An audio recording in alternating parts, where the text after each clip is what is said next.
According to evolutionists' totally imaginary claims, in the wake of the explosion known as the Big Bang, atoms in some way managed to create themselves in a very sensitive equilibrium. Some of the atoms that spread out at random came together by chance and formed the stars and planets in space, while others formed our Earth.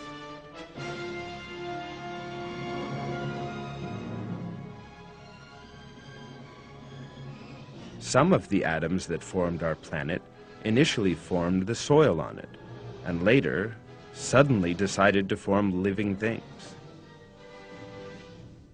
These atoms first turned into cells with complex structures, and these then multiplied by dividing into two and began to speak and hear. Rather than simply combining to constitute a dark mass, atoms such as carbon, magnesium, phosphorus, potassium, and iron came together to form perfect brains of an extraordinary complexity, the secrets of which have not been fully fathomed even today. These brains began to see three-dimensional images of a quality far succeeding any technology today. These atoms then turned into university professors, studied themselves under electron microscopes, and claimed that they had come into being by chance. That, in essence, is the theory of evolution. Despite the illogical nature of these claims of chance, a great many people over the last 150 years, from scientists to professors, from doctors to researchers, have believed in this irrational and illogical theory.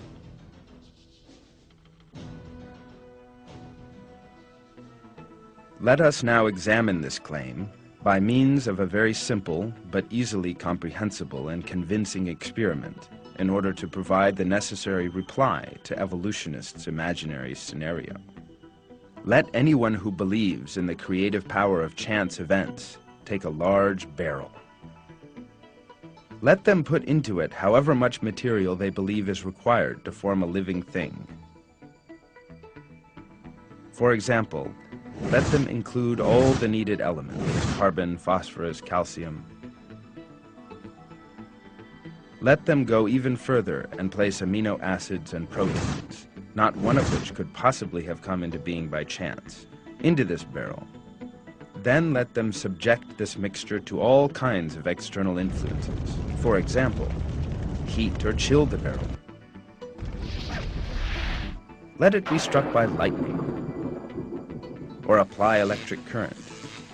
Let them stir the substances they have placed into the barrel with whatever devices they choose, for as long as they choose, at whatever speed they choose. In addition, let them stand guard on this barrel, transferring this responsibility from father to son for millions, even billions of years. Let them consult with others, meet with the world's foremost biologists, geneticists, physicists, and experts on evolution.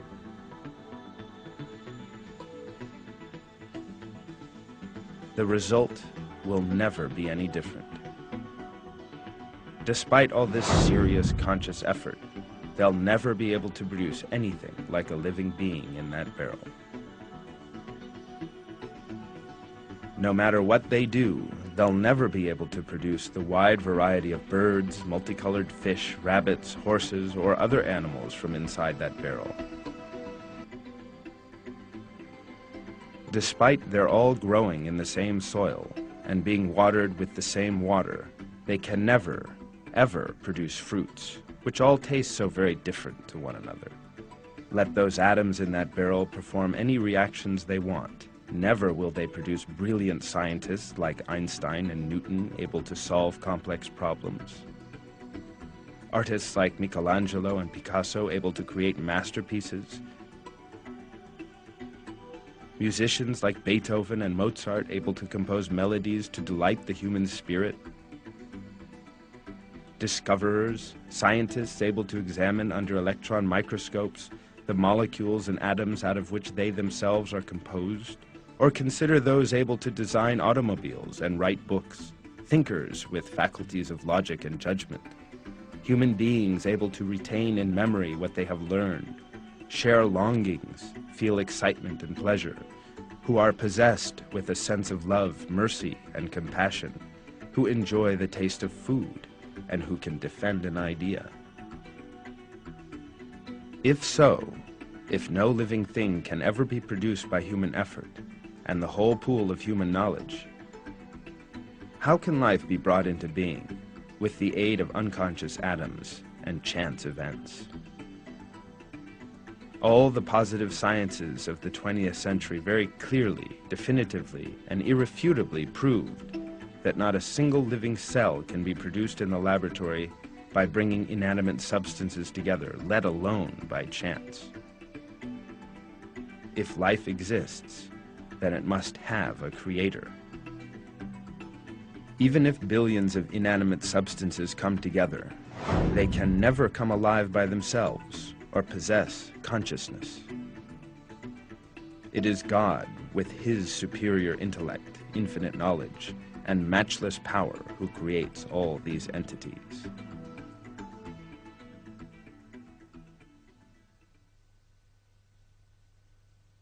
Your Lord is God, who created the heavens and the earth in 6 days, and then settled himself firmly on the throne.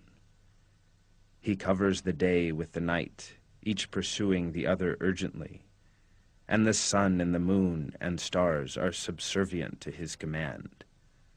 Both creation and command belong to him. Blessed be God, the Lord of all the worlds.